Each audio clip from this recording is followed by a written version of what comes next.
Before or after your show, check out the new Maggie's Lounge, a perfect spot to visit with friends. It's open Wednesdays through Sundays beginning at 4:30 with cocktails and light fare. And you don't need a ticket to enjoy the great atmosphere of Maggie's. Crooner's Supper Club off Moore Lake and Highway 65. A little piece of old school nightlife in the 21st century.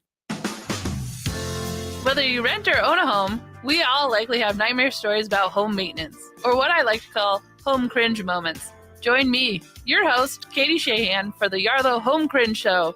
See what home cringe-worthy stories we have for you each week as we talk with local home service pros. Learn best practices for winterizing your home or what to look for after a hailstorm.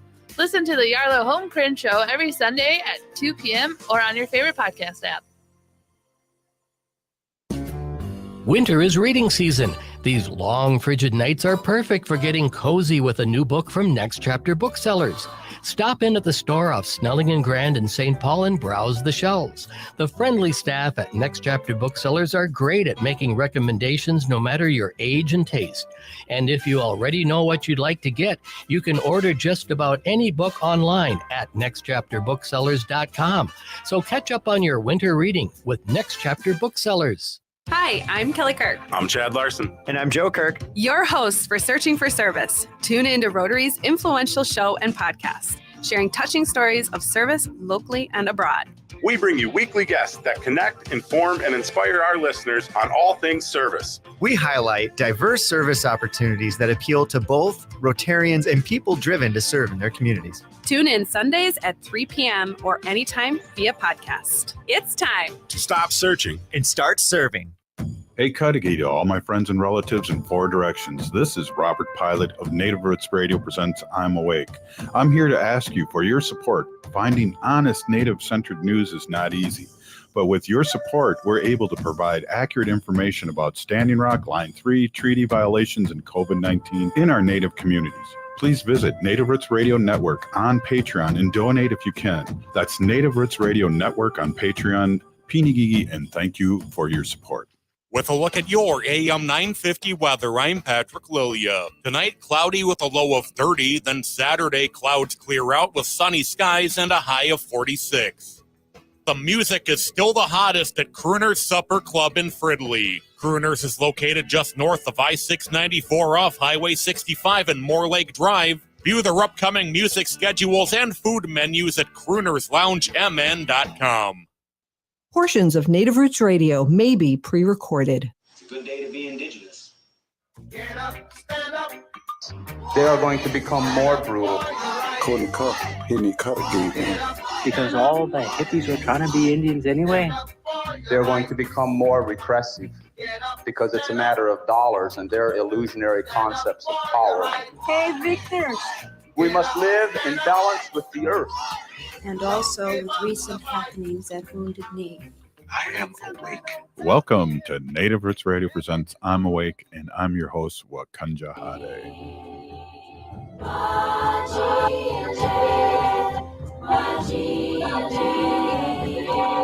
Hey, welcome to Native Roots Radio presents I'm Awake, and I'm your host, Robert Pilot. Robert Pilot. Hey, we discuss local and national Native news and events. And as you know, Haley, Native issues are human issues, and human issues are Native issues. You are right, Daga. This portion of the show is supported by the Minnesota Indian Women's Sexual Assault Coalition. Hey, it's Friday, and we have State Senator Mary Kunesh here of the great state of Minnesota. Welcome, Mary. How's it going? Hello, everyone. I'm doing well. We're busy getting ready for the next session, but all in all, it's been pretty good. Awesome. Hey, I just want to bring this up, and I don't want to start out on a negative note, because it seems like our show with you on Friday is always super positive, and Wendy ends the show a lot of times with the fun facts of our sacred animals. But I just have to ask you a thing that I just saw a report on a few days ago on the local news. And, the local news, that's all I have to say. They were talking about the Republicans not liking the flag, and that it was a really slanted kind of report, and that the Republicans are going to bring up and keep the flag, and there's no reason to change it, and they don't like the flag. And Oh my goodness. Where are we at with that? Sure. Well, I am actually the author of the legislation that created the commission to look at and decide on a new flag. And so we went through the process just the way that we said we did. It was really quite transparent. We spent hours and days on meetings and talking and discussing what a good flag looks like, what it should, the intent of why we're doing this. And at the end of the commission, we came up with a new flag. And it's not, not everybody's going to be happy with it. Not everybody's going to jump for joy. And that's certainly, we're seeing that. We're getting more, and, we're hearing these groups of people who don't want the flag and for whatever reason, and they're starting to push back. So there was a county and there's a couple of communities that wanted to send resolutions to the governor that not to accept it, as to go back and redo it and give more time for the public to talk about it. But we did. We it was in all the news, in all the media. We made it very user friendly for the people of Minnesota. And so they did narrow it down to a flag and a seal. And at this point, barring any legislation that would change it or anything, Minnesota will have a new flag by spring. What? And I'm actually really, excited about it. Is it the flag that I would have chosen? Maybe not. Does it represent is there something on there for everybody? I would hope so. And, it's very simple, 3 colors, sort of not an abstract, but a strong resemblance of the state of Minnesota in the left corner, and then a star to represent the North Star, and then just light blue. So it's very, very simple. It's amazing what kind of a conversation you can have around the different shapes of stars and what those stars represent. And so we did come up with, I think, a good solution to the issue, and I think it'll serve us well for a good long time. I agree. And, we have one of our friends, Ho Chunk, former city council member, first Native American city council member in Madison, Wisconsin, Arvina Martin, and they worked on a change of their city flag, and she had nothing but great things to say about what you guys did in the design of this one. She was ecstatic because she had to go through the same learning process as a lot of you guys did about what makes a good flag. Can a third grader draw it, or, and all those things that I would never think of. And so, how often have I even flown the original state flag, let alone, I never have. So I think there's a lot of nothing going on here that contrarians like to contrary. I guess that's Contrarians are going to contrary. You're right. You're absolutely right. We have heard that there from the Republican Party that there will be legislation to recall it and redo it and all of those sort of things. Oh, great. But we did it. We went in there with the best of intentions, with the best of best outcomes that we had hoped for. The Minnesota History Center was able to help us organize it, and they did an outstanding job. We had a great chair and a great vice chair who really kept us on task and brought in experts to speak about it, gave us all plenty of time to discuss it. But again, there's those that didn't, get what they wanted, or for them, it's not really resounding. but hopefully people will embrace it, and I'm hearing a lot of good things. I mean, there are plenty of people that say, that really wasn't my first choice. I wish it had this, or I wish there was that. Mhm. But all in all, I have very few people, other than the other side of the aisle, that are really adamant against it, and we'll I think we'll continue to push this forward. Yeah, and I mean, you look at it from a distance, the old flag was just a big blurry dot in the middle, and this one does have a state, kind of a abstract kind of a design of the state in the left-hand corner, like you said, and the star, and it'll be a lot easier to recognize too. Hey, let's move on just a second here. We have the license plates coming out soon for the MMIW, right? Yes. We should hopefully have it all ready to go by mid-February. People can Ooh, coming up. start ordering it. I have been speaking with Juliette Rudy, who is the executive director of the MMIR office, and we're both like, what are you going to put on your license plate? What are you going to put on your license plate? But it's going to be it'll be lovely. It very, very much what I had imagined it to be 2.5 years ago, when I first came up with the idea for the license plate. And that is, I wanted the red hand, of course, and then I wanted a ribbon skirt that was sort of rippling. And they were able to design one, and they used the logo for the MMIR office, which I love. So that's great. Yep. That'll be over in the left. And then there is going to be a ribbon skirt kind of rippling on the other side. And you can put your own letters and number combination on there. So I'm still kind of working out which, I mean, that's like a vanity plate. If you do it that way, there might be a little bit of extra money, but to do this extra license, there is a small annual fee, and that fee goes into the reward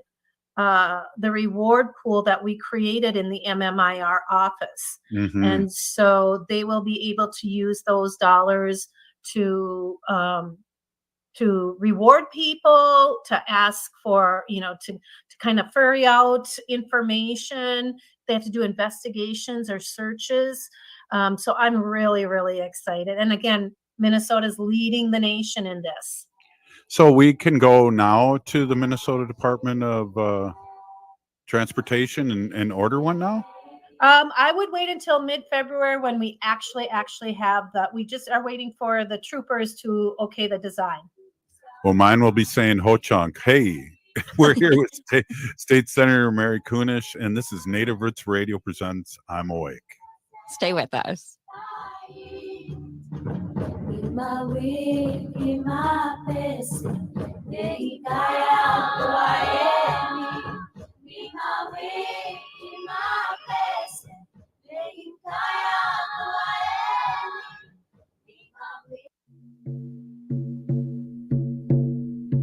When we heal from our traumas, when we face our fears, let go of our addictions, when we relearn our values, when we live our teachings, respecting our elders, cherishing and honoring our children, when we honor and take care of our spirit, there will be no room left for sexual violence.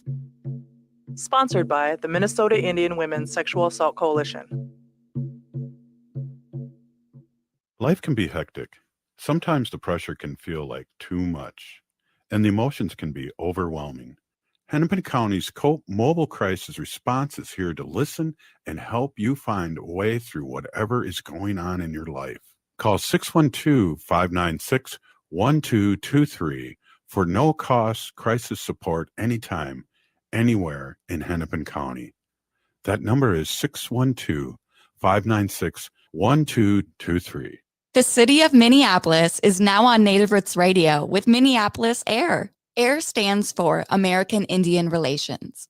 Guest host Christine McDonald talks to people about important things affecting the city's Native communities. Minneapolis AIR dives into topics like public safety, public health, elections, and so much more. Tune in to Minneapolis Air on Native Roots Radio from 5 to 6 p.m. on the second Wednesday of every month, right here on AM 950.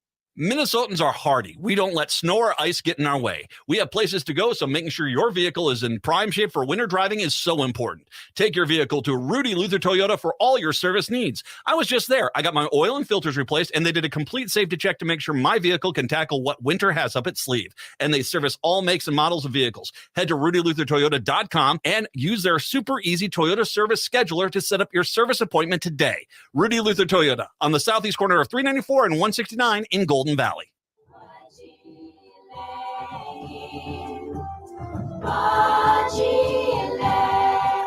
Hey, welcome back to Native Roots Radio presents I'm Awake. This portion of the show is supported by Native American Community Clinic on Franklin Avenue in Minneapolis, honoring health and tradition. Hey, we are here with State Senator Mary Kunesh and talking over, and she's there babysitting on our Friday babysitting. So it's good to hear the babies in the background, and you're just missing a cat and a dog over there to make some good, interesting. Well, there we go. It sounded like a cat. Her mama came, so now it's all excited about her mama being here. Oh, Grandma who? Yeah. Jeez, I don't know if I like that.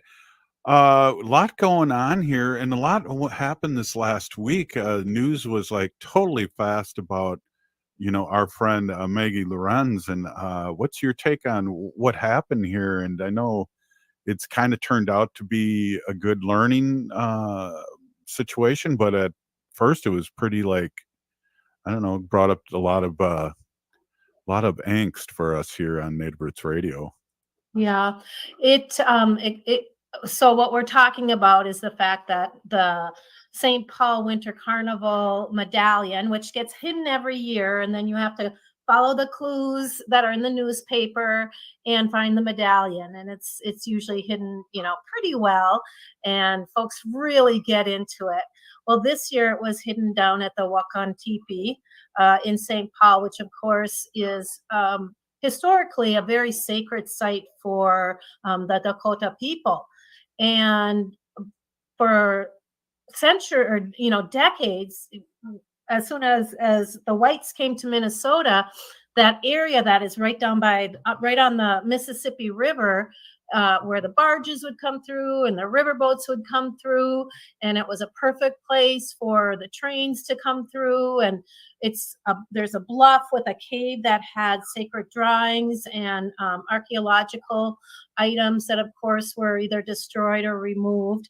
And Maggie and the Wakan Teepee folks have been working so hard to return it to its natural state, to educate people around the sacredness of the site, as well as allowing, building a sort of an interpretive center there, which we have been working really hard with the legislature to get them some dollars to do that. And to have it hidden there and have people tromping through it in a way, and I think there were people that tried to get into the bluffs in the cave, was just really heartbreaking.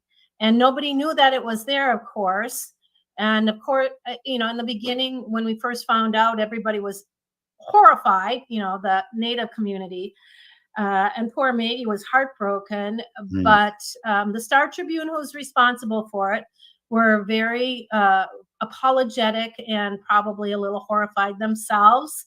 That was the St. Paul paper, the Pioneer Press. Yep, the St. Paul Pioneer. So I think at the end of the day, they recognized how terrible it was and how, and they did apologize profusely and sincerely, and really recognized that they had made a terrible mistake and took ownership for it. And I think it was a huge, huge learning opportunity for a lot of people and organizations. Well, Maggie told us that she got a lot of calls the next day from the city and people that she works with in the community that really jumped in and apologized. And like you said, or we got to get back one step. The Pioneer Press, there's only one person who hides and gives the clues, and nobody knows who he is. Could be her too, but they've been doing it for all these years. It's $10,000. So people, especially when there's snow, state senator, there's digging going on everywhere. And I heard there was some digging by that birthing cave, and it wasn't as bad as it could have been, because there probably wasn't snow. But he didn't know, and then he has nobody. The person that makes the clues and hides it doesn't have to talk to anybody about where they're hiding it. Yeah. And this was not on like the Capitol and like the governor's mansion, and there's a few other places on the list of do not look for this. Yeah. I think years past, people went down there looking for it, even if the clues weren't directed exactly towards that place. So that's good to get it on that list. Absolutely. Yeah. Yeah, the And list. it just raises the consciousness, not in a bad way, but it raises the consciousness of people like, is this an okay place, especially if it's connected to a cultural group or an ethnic group, like if it was the Rondo neighborhood, is this a place that is special or unique or sacred to our African American folks? Would you do something like that? Is it Phelan Lake that has the beautiful Asian garden area? I don't know that they would hide it in there, but there's a growing awareness of these sacred sites in Minnesota, and I hope that folks just stop and pause for a minute when they are around something that seems kind of unique or whatever before they do anything like that. And of course, we always want to make sure that we are treating Mother Nature, the earth, the land, the waters, the skies, our communities with respect by not abusing the space. So we're not leaving our garbage and our trash. We're not tromping through trees and bushes and grasses that might be, vulnerable or fragile. That wherever we go, I remember this was a mantra that my grandpa and then my family always grew up with, like, leave a place in better condition than you found it. And maybe this is just one of those learning opportunities where we can remind everybody, think twice before you do or have an effect on an environment. I remember when I was really young, because my family was from kind of the east side. My father, Robert Pilot Sr., was brought up in Harding and back in the 30s and 40s. And the Winter Carnival one year had the snow castle, I believe, in Mounds Park. And I remember there was no fences. People were playing on those burial mounds, and that was not that long ago. So people have learned, State Senator Mary, things they just have to learn, and people are acting differently towards that area. Well, I remember when I was first elected to the House back in 2017. It was my first session, and the legislature, there was a bill to put money into a park up there in Mounds Park with a water park and everything. And it's like, you guys, those are sacred mounds. That's a burial site. And people just looked at me like, what are you talking about? It's Mounds Park. I'm like, do you know what those mounds are? Right. You might as well call it Mound Cemetery, because those are our ancestors. And there have been mounds up there that were disturbed prior to that. There were 100 grave sites there over the years that were definitely dug up, and I remember that was a big deal. The splash pad and all that going on there, and there was a lot of community members that were upset, and there was a lot of things going on there, and it ended up changing because not only are there burial grounds, but the bones of our ancestors are all over that park. Oh, yes. Oh my gosh, yes. I remember it was so interesting. A couple years ago when Wakan Tipi was just it was just starting to get organized, Mhm. and we went down there. My brother and my sister and I joined something that Maggie was holding down there, and we were talking to, I forget what his name is. He's the archaeologist up at the University of Minnesota Duluth, and we're talking about finding artifacts and things and we're just walking down the trail, and I'm walking, and all of a sudden I look down, and I swear to God, an arrowhead this big, an Wow. inch and a half, and I reached down, I'm like this, and they all looked at me like, oh my God, you just plucked that out of the the sand path that we were walking on. So it's everywhere. It's sitting on the Mhm. top of the soil. It's under the soil. It's in that whole area. And then it's a sacred site. So Mhm. there are the spirits, there are the resonance of our ancestors there that we can't deny. Right. And, that, arrowhead that you found would make a nice necklace for me. I just thought I'd throw that out there. Well, I didn't keep it. I handed it off to them. Yeah. Yeah. Oh, geez. Yeah, I didn't keep that. I know, like you were mentioning too, Robert, just about Mounds Park and everything. There's a great article here from NPR saying that this isn't the first time that the Pioneer Press has used sacred ground. I guess in 1987, the medallion was found wrapped in clay and grass at Indian Mounds Regional Park. Hey, that's Mhm. not that long ago either. No, so Jeez. Year before the Twins in the World Series. But hey, we're here with State Senator Mary Kunesh. That's a good update. And I think in the 60s too, they had the castle up there, a smaller castle, but I'd have to Google that because I was a youngin' then. And that was Oh. many, many moons ago, as they say. Oh. Yeah. Hey, this is Native Roots Radio presents I'm Awake, and we're here with State Senator Mary Kunesh, and it's our casual Friday here, and we're just having a conversation. We'll be right back. Stay with us.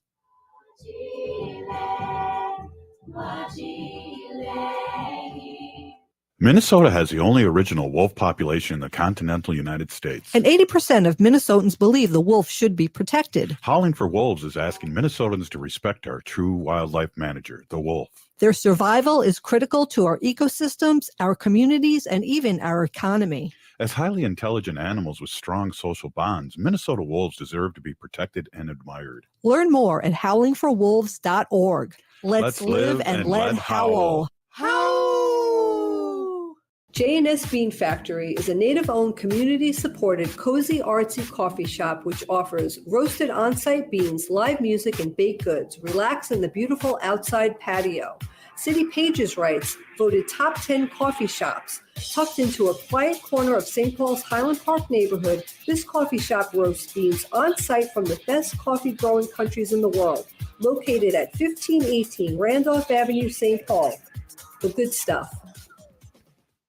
Hi, this is Frank Brown, owner of Minuteman Press Uptown, Minnesota's only minority-owned union printing company. And I have big news. We've moved. Our new building in North Minneapolis is much larger with state-of-the-art equipment. That means we can get your projects done faster. We're on Washington Avenue North off I-94 at the Dowling exit, which allows for quick pickup and drop-off with plenty of free parking. And yes, we still print everything. I moved to MP Uptown because as a Black business owner, I want to be in North Minneapolis and help provide jobs. At MP Uptown, we pay above living wages, hire people who have made mistakes in the past, and believe in social justice.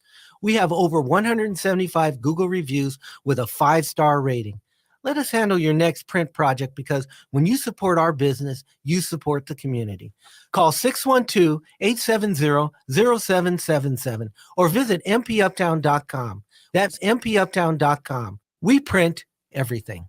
Winter is here, and there's a good chance your home isn't being heated efficiently. And it's likely because of air sealing and insulation problems. Inadequate attic insulation is the leading contributor to high energy bills, cold rooms, and ice dams. Great news, the energy-efficient pros at Snap Construction can fix it all. Stop the heat from leaking out and save. Call 612-333-SNAP or visit snapconstruction.com for your free infrared energy inspection. Install with Snap Construction and qualify for over $750 in rebates and incentives. State and city programs are now offering 0% financing for qualifying insulation upgrades. So call Snap Construction for your free insulation energy consultation and start saving on your energy bills. Call 612-333-SNAP. That's 612-333-SNAP. Or visit snapconstruction.com. Snap Construction is arguably the most well-reviewed insulation and exterior contractor in the metro area.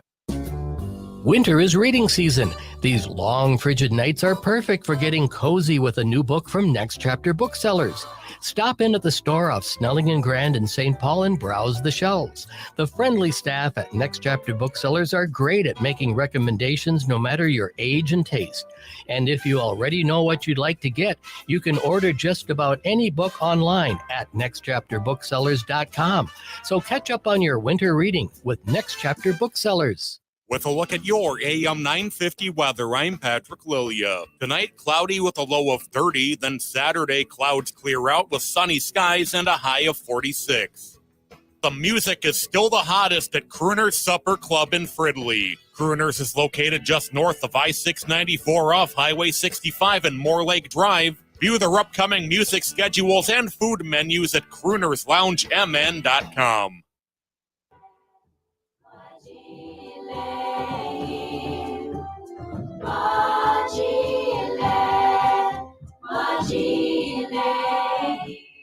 Hey, welcome back to Native Roots Radio Presents I'm Awake. This portion of the show is supported by J.S. Bean Factory off Randolph Avenue in St. Paul. Only the good stuff keeps us awake. I am awake. Oh, hey, we're here with State Senator Mary Kunesh, and before we get going too far, it's that time of year, and it's a great celebration, and I just want to wish you and everybody out there a happy Black History Month. Well, thank you, Wopila Tonka. I would like to also acknowledge and wish everybody a happy Black History Month. There's so much to learn, and while the perils of the indigenous people of the United States and the Black people are not exactly the same, they have suffered at the hands of colonization in very similar ways, yet different. And we're all, still feeling those effects. The slavery, they were brought here, they were forced here. This country, in a lot of ways, was built on the backs of Black slaves, especially in the South. And then, of course, not having the same opportunities economically, education, housing, all of those things. So I hope, as much as there seems to be a positive turn for our Native community, Indigenous people across America, I hope that that is continuing for our African American communities. And one thing I'll just share that's really positive is our neighbors in Wisconsin passed Missing and Murdered African American Women's Task Force. Wow. Yeah, and it was based on the legislation that Representative Ruth Richardson and I passed here in Minnesota. So we've been supporting them back and forth. They really used a lot of our experience to get theirs passed. And I just recently wrote a letter, and this was to create their office, their permanent office of missing and murdered African Americans like we have. And so I just recently wrote a letter of support, and the bill passed. And so we will continue to do that work with them, because the intersections of African American and Indigenous people is very strong. And let's remember that there are a lot of our relatives that are mixed. whether it's with the Latino community, the African American community, the Asian, South Pacific. We are an amalgamation of all these beautiful cultures. Yeah. And plenty of our relatives carry the heritage of both the African American and the indigenous. Yeah, and I was going to mention that too. I'm glad you did. And there's a newer term out there now, Afro-Indigenous, that I've heard as a old person here going, "Oh, that's a new one." And many of them are our relatives and really our close relatives, Haley. So we do have a lot of McKees out there that are Afro-Indigenous. So a great Black History Month to everybody listening. Yeah, 100%. So we got always have to do this with Wendy was always telling me, well, ask Mary what she wants to talk about. And one of the things before we get there, and I think you wanted to talk about this too, is the museums and this new federal law that just came out that kind of I don't know, surprised people, or at least seemed that way in the national news. What's your take? Well, it shouldn't surprise people too much. What it is that an update to the NAGPRA law, a NAGPRA Act. That's the Native American Graves Protection and Reparation Act. And there was a recent update to that.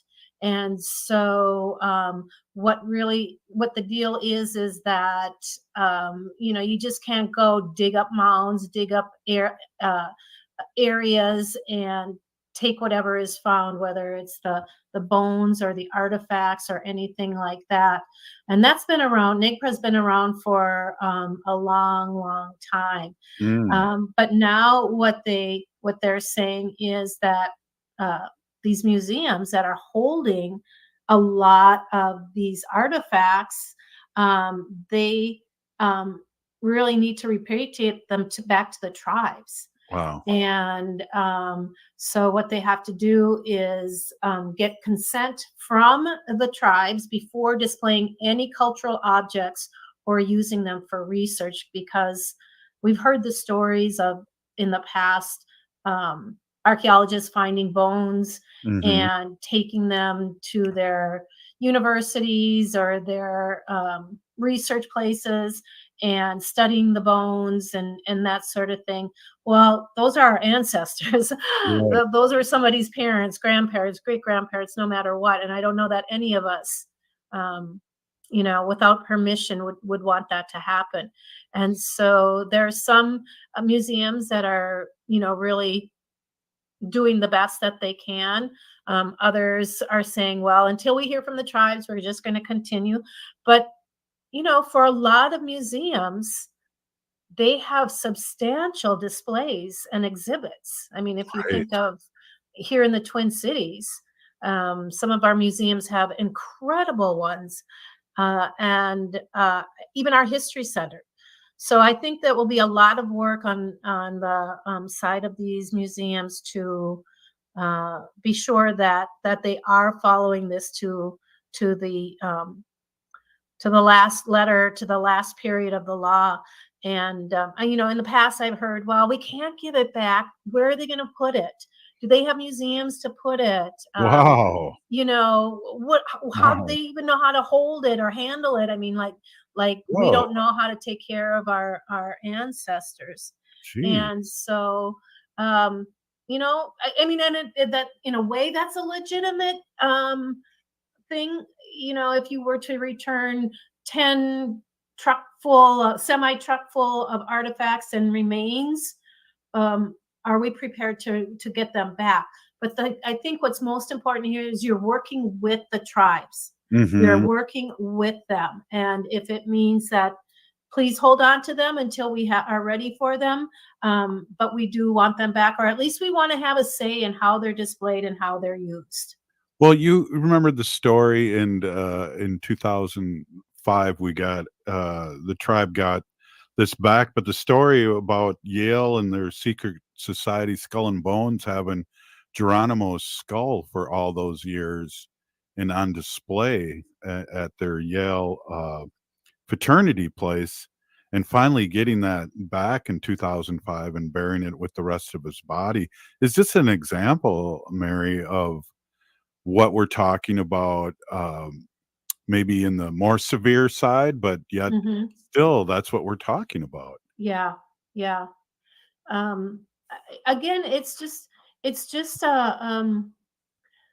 it's one of those things that we have to continue to educate around and educate around. So um, we'll keep doing it. We'll keep doing it. Yeah, definitely. Well, what do you got ahead? We got a couple more minutes here. What do you got ahead this next week? I know you've been doing a lot of traveling around the state. I know you have your grandkids this weekend, and but you guys are a couple weeks away from firing up another session and another triple threat session too, I may add. And so there's got to be some excitement and preparation going on these next 2 weeks. Yep, we're doing a lot of preparation for this next session. Last session we had just an astronomical session where we had a lot of surplus dollars and we had a lot of money to invest in Minnesota, and we used every penny of it, let me tell you. And we used it in the best way possible. As the chair of Yeah. education finance, I had $5.3 billion to put towards education, and it's starting to pay off.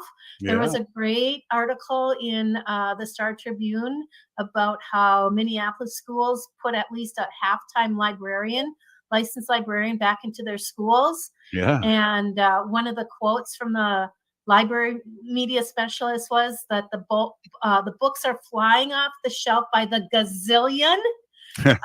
So it's working. Yay. It's Yeah, that working. is. Yes. Yeah. Congratulations. Yeah. So as a former library media specialist myself, I was just like ecstatic to read that article and hear Mhm. about that. But I think this will be a little bit of more of a subdued session. It's a shorter session. We're not starting until mid-February, and we have to be done before Memorial Day. Mhm. And we don't have the funding that we had last year. And it's not a funding year, it's a bonding year. So that means Right. we'll be really focusing on providing the supports for the infrastructure of our state, roads, bridges, state-owned buildings, universities, and colleges. And I kind of have just been saying I want to review what we did. I want to improve on anything that we need to improve on, if we can tinker with it here or there a little bit. And then I just want to kind of let it all settle before we start working on some other really good things. We did add new curriculum, ethnic studies, health, no, not health standards. Oh, ethnic studies. What else did we put in there? Oh, how can I even forget that? But there are a couple of things that we did, and it'll take some work to get it done. And personal finance. That was Yeah. the other one, which I think is real important. So Yeah. we'll just continue to review what we did and make sure that we have the resources there for the schools and the housing and health services. All of those different areas have those resources to do the work that we ask them to do. So are there any like holdover bills that you didn't get to that can come up, or does that have to go to the next session? No, we work on a biennium. So if you introduce a bill the first year of the biennium, which was last year, Mhm. it carries to the second year this year. So we don't have to reintroduce them. Now, Ah. if there's some more bills that we want to do repeat next year, the next biennium, then we would have to get a new bill number and everything like that. Well, your work's cut out for you, and I'm really glad that you're there. And always great to see a familiar face when we do visit the Capitol. And thank you so much for coming in and spending some time with us. I know it's well appreciated, and I hear a lot of really good things. And this is our 7th year on the air as of January, and you've been such a big part of it. And I just want to say a big peeny gigi. Well, Wapiwatanka for always inviting me and giving me an opportunity to talk about this stuff that just seems to come to our mind pretty easily. Right on. Hey, we'll be right back. It's Native Roots Radio.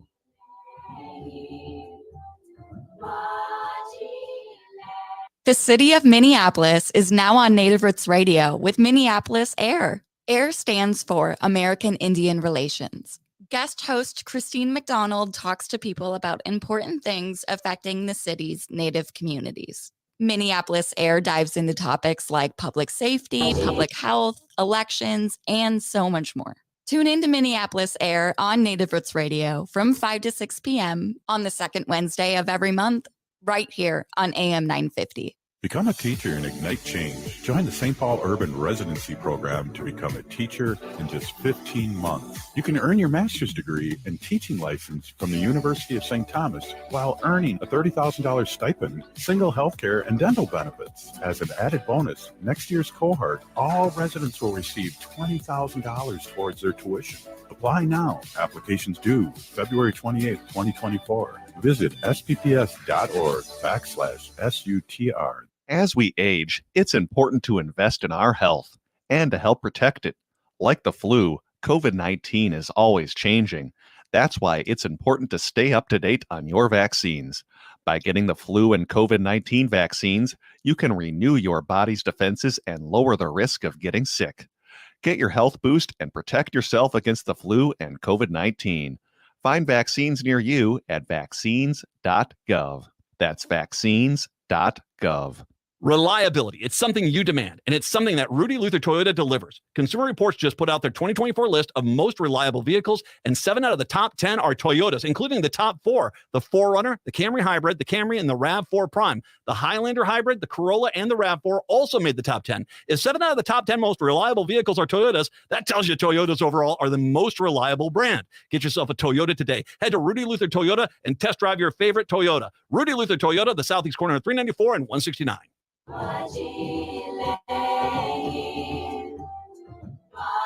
Hey, welcome back to Native Roots Radio Presents. I'm Wake, and I'm your host, Robert Pilot. This portion of the show is supported by Howling for Wolves, protecting wolves for future generations. Oh! Hey, Haley, what's happening? I guess we'd like to talk a little bit what's happening around the Twin Cities here the next few days, or really the next day. It looks like there's a lot of stuff happening. A ton of things happening around the Twin Cities metro area. Really good Native Indigenous events going on. Tomorrow, starting out the weekend, we have Native Art Market, which is happening Saturday, February 3rd from 1 to... And hard to say. Heart Market. No, Native Art Market. That's hard to say. Yeah, Native Art Market. There we go. That'll be at 120 or 1228 Payne Avenue in St. Paul. Some of the artists there: Jennifer Adams, Jada Gray Eagle, Delaney Kashana, Alex Romero. So yeah, Marlena Miles, who I don't know if you've seen her buses, but there's buses that she's designed, city buses, and she's just been an unbelievable artist over the years. And Marissa Martinez, it's funny. I don't know if you've ever seen this, but everybody in my immediate family here, Wendy and my 2 daughters and myself, we have an eagle ring that I bought for Christmas from Marissa. Eagle feather, I should say. Eagle. Oh. I was like, oh, do you guys take turns wearing the ring or something? Or the eagle, right? Yeah. But she does silver work, and geez, I'm definitely going to try and get out there as soon as possible, because those are some really well-known artists too. And it's going to be hard too, because I know we're going to talk about a little bit about Shakopee's powwow, but I'm going to be trying to get out there for grand entry too. So I don't know how can I be at 2 places at once? You cannot. That's the trick. But there's a plenty other things. So if Shakopee powwow is a little bit too big for you and you want to hit up some of the smaller markets, this would be a good one. Again, 1228 Payne Avenue in St. Paul tomorrow, Saturday from 1 to 4. Otherwise, we have the Shakopee Midwakaton Sioux Community Winter Wachipi or Winter Powwow celebration happening, going on all weekend. So the 3rd through the 4th, grand entry Saturdays at 1 and 7 p.m., Sunday at 1 p.m. It's public welcome. There's free admission, and there's also a live stream. And again, this is in Shakopee at 2300 Tawahi Circle. Well, that's how I can be in two places at once. They have a live stream. There you go. Jeez, thank you. What the heck? Yeah, I know. I always like the live stream too. But they'll have moccasin games, drum groups, craft vendors, dance contests, prizes, all of the good stuff out there. I know last year we had a group of Ho-Chunk playing the moccasin games that took second place, and that was Nice. huge. And that's a Yeah. heck of a game. Come and watch. It's pretty fun and intense, and it's a big guessing game. And I'm sure it's in another room other than the main powwow. So walk around a little bit and try and find that. It's definitely worth it. It's definitely history and good medicine. Absolutely. I remember trying to watch and learn from some of the players that were playing the moccasin games at the last powwow I was at. And it is such an exciting game. We get so into it. Anyways, if you can't make it to the Mdewakanton Sioux powwow this weekend and you want to check out this Lovers Craft Affair Indigenous Market is happening Sunday, February 4th. Noon to 4, and this is happening at Eagle and Condor, 790 7th Street, St. Paul. Yeah, it's interesting that it's named that too, and there's history behind the eagle and the condor, and that's a story about the eagle as being the Native Americans and the condor as our Latino friends in the south of the border, which of course there was no borders back then, but that have gotten together, and so it's a very symbolic name too. That's a good point. What else? So Trickster Tacos will be at the Lovers Craft Affair Indigenous Market on Sunday, along with Skoden Studio, Edible Arts, and Blue Hummingbird Woman. Well, that'll be awesome as well. That's on Sunday. Okay, so Saturday you can go to the Native Heart Art Market, and then Sunday go to on the east side too, the Lovers Craft Indigenous Market. Mingle, shop, and taste sweet treats. I know. What It's about always everything is just good. The food, the company, the activities, the art, the jewelry. I just love going to powwows and all these art markets. Everyone's so talented. Yeah, I want to mention this MMIWR event a couple times in this last segment. I know we got a couple other places to do to talk about, but the Missing and Murdered Indigenous Relatives March, which since COVID's been kind of up and down. Last year it was funny, it was raining, but also the streets were so icy. And this year we're looking for better weather, and it starts at 11 on February 14th, which is some people know as Valentine's Day also, but there's speakers at 11, and it's in the ASL Interpreted. Where is it exactly? It's looking like East Phillips Community and Culture Center, 2307. That's where it was that's where it was last year. Cool. Because we're used to having it at the Indian Center, and that's opening up soon in May. And we'll be able to get back, and Grandpa Pilot here won't be all confused where to go. But yes, if you're going to go out to the march, we'll definitely be there again.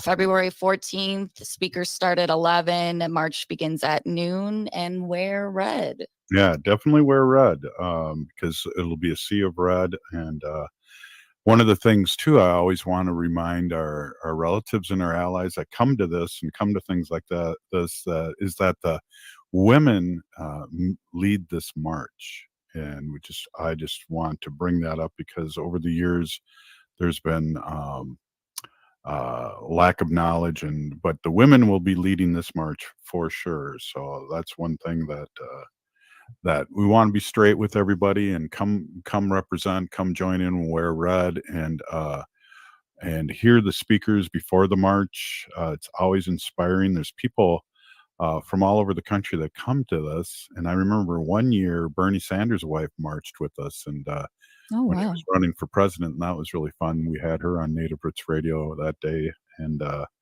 So there's people that are really boots on the ground coming and joining us, and stories, and it's somber, so somber, Haley, that with people bringing in and their relatives are still missing. There's posters of people and families that they still haven't found their loved ones. So it's a somber event, but it needs to be done, and it's also a gathering and a celebration of sorts. Yeah. We'll keep bringing attention to our missing and murdered Indigenous relatives, and we're always thinking about them. And yeah, it should be just a great day. We're hoping for a big turnout. And who are some of the other people, Robert or Dega, that have came out to the march? Usually it's like Heather Keeler and Mary Kunesh. Yeah, and Mary always speaks. The state senator, she always speaks, and because that she was a part of that bill of the MMIWR office here, and so she's had a big push over the years, and has had a opening statement. The governor's been there, and of course the lieutenant governor. Right. So to me, those are the top dogs, and also, like I said. I can't remember her first name. I'm a dum-dum here, but Bernie Sanders' wife. Bernie Sanders' wife. I actually, unfortunately, don't know her name. Right, and I don't Google fast enough to make this a relevant statement. But hey, I just want to say, hey, big peeny to all you people that are doing things for the community and art. Always ask who made whatever you're buying that looks indigenous. If they can't tell you, don't buy it. We're still here. We are the 7th generation, and this has been Native Roots Radio presents I'm Awake. Free Leonard Peltier. Now.